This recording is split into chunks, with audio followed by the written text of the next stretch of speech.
আসসালামু আলাইকুম সুপ্রিয় শিক্ষার্থী বন্ধুরা, এডুকেশন ফেভারের নতুন একটি ক্লাসে তোমাদেরকে স্বাগতম। আজকের ক্লাসে আমরা আলোচনা করব তোমাদের নবম দশম শ্রেণীর গণিত প্রথম অধ্যায় বাস্তব সংখ্যা এর যেই কাজটি তোমরা দেখছো এই কাজটি আজকের ভিডিওতে সমাধান করব। তো গত পর্বে আমি এই কাজের উপর পর্যন্ত সমাধান করেছি। তোমরা অনেকেই এটি নিজেরা বাসায় প্র্যাকটিস করেছো এবং যারা পারোনি তাদের উদ্দেশ্যে আজকে এই ভিডিওটি। তো তোমরা যারা পারোনি তাদের উদ্দেশ্যে এটি সমাধান করে পরের কাজগুলো শুরু করব। তো এখানে দেখো কাজে বলছিল কি প্রমাণ করো যে √3 একটি অমূলদ সংখ্যা। তো এটি উপরে যেটি আমরা দেখিয়েছিলাম যে √2 একটি অমূলদ সংখ্যা, একইভাবে এটিও সমাধান করতে হবে। তো চলো আমরা সমাধানটি তোমাদেরকে দেখিয়ে দিই এবং যারা তোমরা নিজেরা প্র্যাকটিস করে পেরেছো তাদেরকে অনেক ধন্যবাদ। এখানে দেখো একইভাবে প্রমাণ করবে যে ধরি √3 একটি মূলদ সংখ্যা এবং মূলদ সংখ্যা কখন হয়, যে সংখ্যাকে p/q আকারে প্রকাশ করা গেলে সেটি হয় মূলদ সংখ্যা।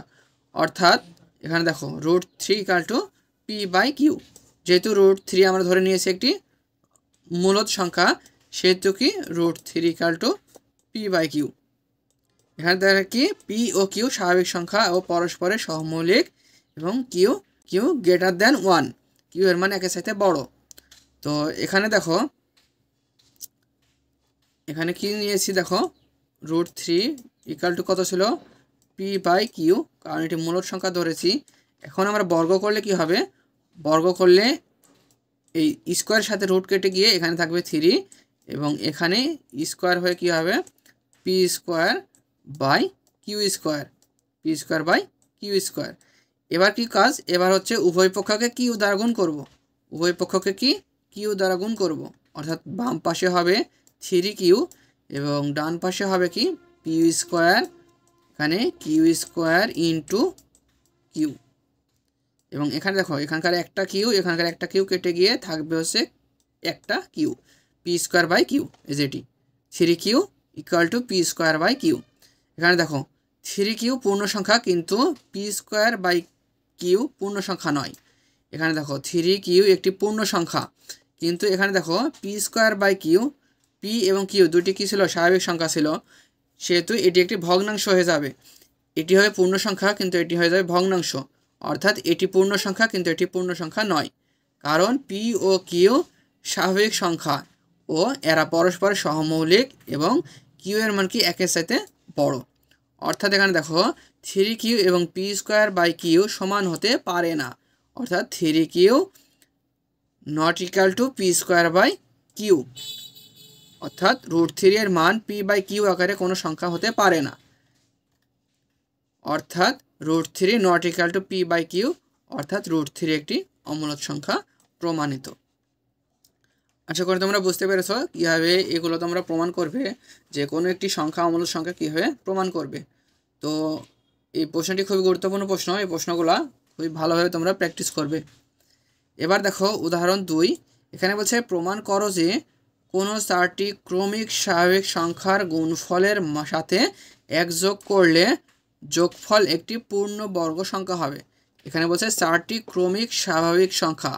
তো স্বাভাবিক সংখ্যা কি, স্বাভাবিক সংখ্যাকে আমরা বড় হাতের n দ্বারা প্রকাশ করি এবং স্বাভাবিক সংখ্যা কেমন 1, 2, 3, 4 এগুলো হচ্ছে সকল হচ্ছে স্বাভাবিক সংখ্যা, মানে একটি সংখ্যার পরে আরেকটি সংখ্যা। এখানে বলছে দেখো 4টি ক্রমিক স্বাভাবিক সংখ্যা, মানে স্বাভাবিক সংখ্যা হচ্ছে ক্রমিক স্বাভাবিক সংখ্যা, মানে সংখ্যাটি কোনটা আমরা জানি না, আমরা ধরে নিলাম যে প্রথম সংখ্যাটি x, প্রথম সংখ্যা কি ধরলাম x, কোন সংখ্যা আমরা তো জানি না, সেজন্য আমরা নিলাম কি 4টি ক্রমিক স্বাভাবিক সংখ্যার প্রথম সংখ্যাটি হচ্ছে x।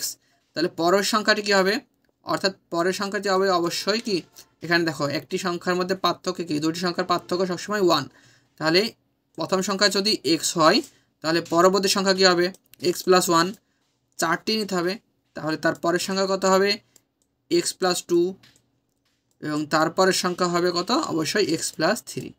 তাহলে এই হলো 4টি ক্রমিক স্বাভাবিক সংখ্যা। এই দেখো মনে করি 4টি ক্রমিক স্বাভাবিক সংখ্যা যথাক্রমে x, x+1, x+2, x+3। আশা করি তোমরা বুঝতে পেরেছো এই মানগুলা কিভাবে নেওয়া হলো।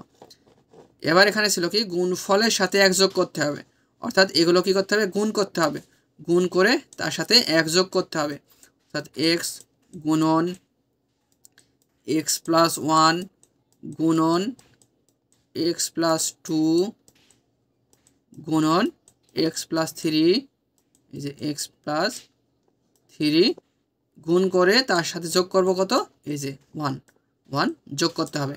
এগুলা গুণ করার পরে তার সাথে 1 যোগ করতে হবে।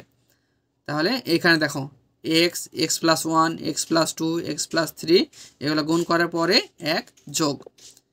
এবার দেখো এখানে বলছে কি পূর্ণবর্গ, তো পূর্ণবর্গ সংখ্যাটি সহজ করার জন্য সাজায় নেওয়া হয়েছে কি এক্স এর পরে নেওয়া হয়েছে কত এক্স প্লাস 3, তারপরে এক্স প্লাস 1 এবং এক্স প্লাস 2, তারপরে 1। তাহলে এখানে নিলাম x into x plus 3, x plus 1, x plus 2। এবার কি এই দুইটি প্রথমে গুণ করতে হবে। এই যে এখানে দেখো এই দুইটি প্রথমে গুণ করবে, তাহলে এখানে আমরা পাবো কত এক্স দ্বারা গুণ, তাহলে এক্স স্কোয়ার প্লাস এই যে 3x এখানে নিলাম। এবার গুণ, এবার এই দুটি আলাদাভাবে গুণ, এই দুটি আলাদাভাবে গুণ করলে কি হবে দেখো এই এক্সের সাথে এই এক্স গুণ করলে কত হবে এক্স স্কোয়ার প্লাস এই এক্স দ্বারা 2x গুণ, তাহলে 2x। এবার 1 দ্বারা এক্স এর গুণ, তাহলে কত হবে এক্স। এবার 1 দ্বারা 2x গুণ, তাহলে হবে এখানে 2। তাহলে এখান থেকে আমরা পাবো কত এক্স স্কোয়ার প্লাস 2x আর এখানে একটি এক্স, তাহলে হবে 3x প্লাস 2, এই যে 2। তাহলে এই দুটি মিলে পেলাম এটা এবং এই দুটি মিলে পেলাম এটা। এর পরবর্তীতে দেখো এক্স স্কোয়ার প্লাস 3x, তাহলে এখানে x square plus 3x equal two কত ধরা হয়েছে এ ধরা হয়েছে। তাহলে এই কি এখানে এতটুকুর মান হবে এ এবং এতটুকুতে হবে কত এ প্লাস 2, এই যে এতটুকু এ, এতটুকু কি ছিল এ প্লাস 2, এই যে এ প্লাস 2 প্লাস 1, এই যে প্লাস 1। তাহলে x square plus 3x equal to a ধরে আমরা পেলাম a into a plus 2 plus 1। এবং এখানে আবার গুণ করলে কত হবে এ দ্বারা এই একে গুণ করলে হবে কত এ স্কোয়ার, এ দ্বারা 2কে গুণ করলে 2a প্লাস এই যে 1। তাহলে এখানে দেখো এ স্কোয়ার প্লাস 2a প্লাস 1, এটি কিসের সূত্র, এটি আমরা ভেঙে পাবো হচ্ছে, একটু আমি তোমাদেরকে এটি ভেঙে দেখিয়ে দিই। এখানে দেখো এটা কি ছিল এ স্কোয়ার প্লাস 2a প্লাস 1। তাহলে এটিকে যদি আমরা a plus b whole square সূত্রতে প্রমাণ করি, তাহলে এখান থেকে কি পাই এ স্কোয়ার প্লাস 2a, এখানে কিছু নয় মানে 1 দ্বারা গুণ করে দিই যদি, তাহলে 2ab প্লাস বি স্কোয়ার, এই যে বি স্কোয়ার দেখো। তাহলে এই লাইনের পরে এই লাইনকে আমরা এভাবে লিখতে পারবো a square plus 2ab plus b square. তাহলে এটি কিসের সূত্র হলো এ প্লাস বি, বি কোনটা বি হচ্ছে এই যে 1, তাহলে 1, তাহলে a plus b whole square সূত্র হলো এটা এ প্লাস 1 স্কোয়ার, সেই কারণে এখানে লেখা হয়েছে এটি। এবং এখানে দেখো এর মান কত, এর মান ছিল এক্স স্কোয়ার প্লাস 3x, এই যে দেখো এর মান কত, এর মান হচ্ছে এক্স স্কোয়ার প্লাস 3x, এই যে আমরা আগের লাইনে লিখেছিলাম যে x square plus 3x equal to A.